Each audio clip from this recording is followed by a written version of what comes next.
state of mankind. How much do you know? Excerpts from How the Spectre of Communism is Ruling Our World. 74. Pornography. Of all the forms of revolution called for by communists, the most thoroughgoing is probably the sexual revolution. If the seizure of political power marked a revolution against the tangible components of society, then sexual liberation is the communist revolution instigated inside man. Freud's pansexualism, a theory that regards all desire and interests as derived from the sex instinct, provided the theoretical basis for sexual liberation, while the emergence of oral contraceptives began to separate sex from reproduction.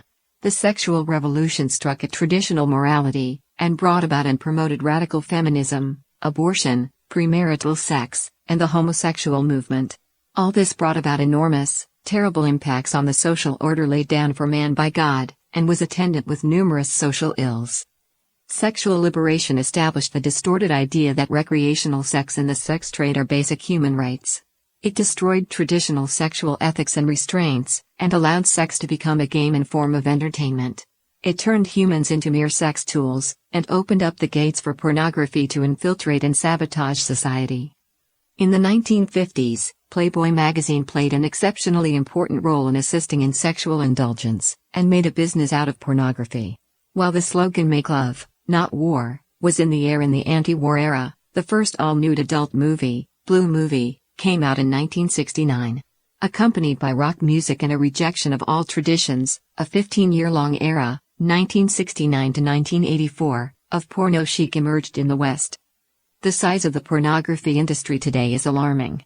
Worldwide, the industry does a business of around $100 billion annually, with $10 billion to $12 billion of that in the United States alone. In the 1970s, porn films were only available in seedy adult movie theaters. By the early 1980s, VHS brought pornography to millions of households, while the spread of the Internet in the late 1990s, and later the smartphone era, brought pornography on demand. The porn industry in Japan has already been normalized as part of society, with magazine racks full of adult magazines and comics visible in supermarkets, and late-night television programs featuring porn actors. Pornographic actresses are packaged as teen idols, and openly appear in the media. The Japanese porn industry has brought a serious and negative influence on all of Asia. The introduction of the internet and smartphones has brought major changes to the porn industry. The total pornographic content that a typical adult in the 1980s might be exposed to can now be accessed by a child in just minutes. In the past, kids used to play soccer and other games after school, but now they watch porn. One 12-year-old British boy became so addicted to porn online that he raped his sister.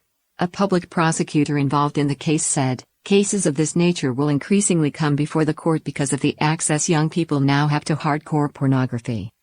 The consequences of children exposed to porn include addiction to sexual behaviors, early development of sexual activities and interest, increased frequency of sex crimes, degenerate moral values, the belief that sex is unrelated to marriage and relationships, but is instead simply a service that can be purchased on demand, the belief that the sexual behavior in porn is common, and the normalization of such sexual depravity and perversion.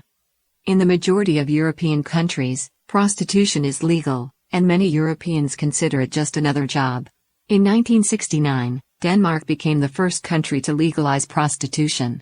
Norway, which previously had the strictest limitations on prostitution in all of Europe, legalized it in 2006. The purchase of sex in Denmark can sometimes even be subsidized by the government. For instance, if a disabled individual submits a request and is approved, then he can visit a brothel while the taxpayer foots the bill, in order to protect his equal rights. This proposal was actually first advocated for by the founder of utopian socialism, Charles Fourier, in the 19th century. China, a society that used to be characterized by its abstinence and restraint, and where even discussion of sex was taboo, has also joined the wave of sexual revolutions. Of all the CCP's policies in its reform and opening up package, the most successful must have been that of sexual liberation, far beyond the opening of the economy or political system. In the space of 30 years, there has been a total transformation from revolutionary discipline to sexual liberation. Prostitution is rampant in China, and the more mistresses a wealthy businessman or corrupt official has, the higher his social status. China is thought of as the world's factory, but it also exports a large number of prostitutes, including to Japan, Malaysia, the Middle East, the United States, Europe, and Africa. Estimates in 2018 suggest that there were 13,000 to 18,500 Chinese prostitutes in sub-Saharan and South African countries. Southeast Asian and South American countries are no different. Many cities have become major destinations for sex tourism, a practice that, while illegal, has become so rampant as to contribute to economic growth. Even in Islamic countries such as Egypt, Tunisia, Sudan, and other Muslim countries, the porn industry, forbidden by Islam, is also secretly running in full swing. The most direct consequence of a society flooded with pornography is the destruction of the family and marriage, which is why it has come to be called the quiet family killer. Viewing pornography causes disinterest in healthy family relationships, while feeding desire and lust, which creates sexual urges that can often only be satisfied through extramarital affairs or worse. During a Senate hearing in 2004, Dr. Pat Fagan presented data showing that 56% of divorces included one partner who had a strong interest in pornographic websites.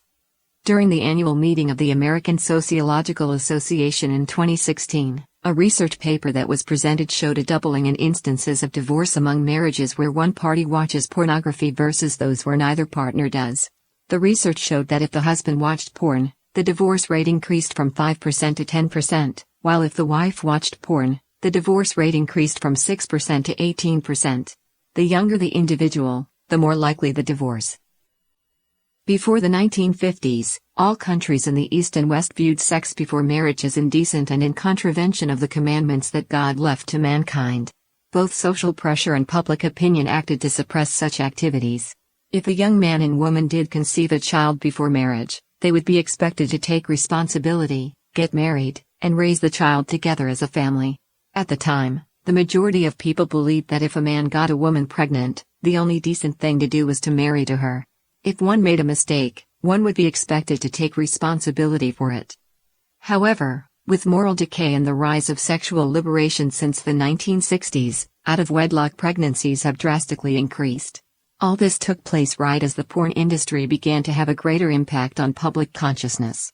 In 1964, in most developed countries, pregnancy before marriage was typically less than 10%. By 2014, it was nearly a third. In the United States, out-of-wedlock pregnancies averaged 40%, reaching 71% among African Americans.